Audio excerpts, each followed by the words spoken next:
We are at Paralympics House and we're delighted to be joined by Grace Harvey, the Paralympic champion in the 100 metre breaststroke SB5 category. Grace, I just heard you saying that you had been sleeping with your medal.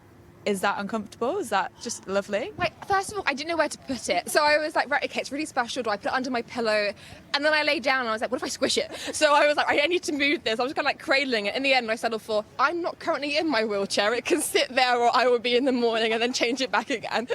Just sum up how it feels, because we've been hearing you around Paralympics GB House this morning and you can just feel kind of the excitement exuding off you. Oh, it feels amazing. Like, it's a position I never ever dared to let myself believe would happen. I executed my race to a T. You know, I knew the other girls were going to go out fast, but to touch, it was this moment of bewilderment and like, did I actually just do this? And it's only kind of starting to sink in now, actually, and I'm feeling the joy, the love, like the tears, you know, like happy tears, and I'm loving every single moment. It's been fantastic. You only started the breaststroke in 2021. Just tell us what has clicked, because it obviously has clicked in a brilliant way. Yeah, breaststroke chose me. I am not someone that loved breaststroke. Even when I was growing up, I would have breaststroke day off, you know, at nationals, and we'd go to the cinema. But something happened in 2021 where it just suddenly was flying for me. There was this instantaneous switch. Like, I always trained breaststroke because I raced the medley, which was all 4 strokes in the one event, but I never really considered it as an individual event. And then at the trials, I hit a consideration time in it for Tokyo, and ever since then, this has been my event. It's the one that I train for, I gun for, and I'm loving it more and more each time I get in and race. What is it that you really love about it and that you've been able to kind of fall in love with over these past 3 years?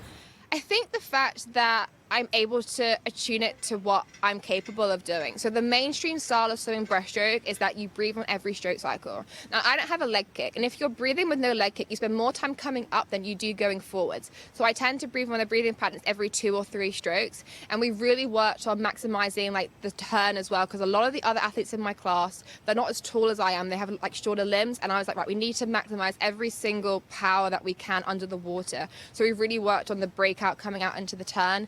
And when I look at the race back, like, I was over a second behind at the 50 mark, but that turn put me right back in line with the other two. And I'm just really happy that I was able to execute how I swim breaststroke, and it was perfection moment. Just tell us about that breathing, because one of your coaches, Graham Smith, said something to you, I think a few years ago, that really stuck with you during that race.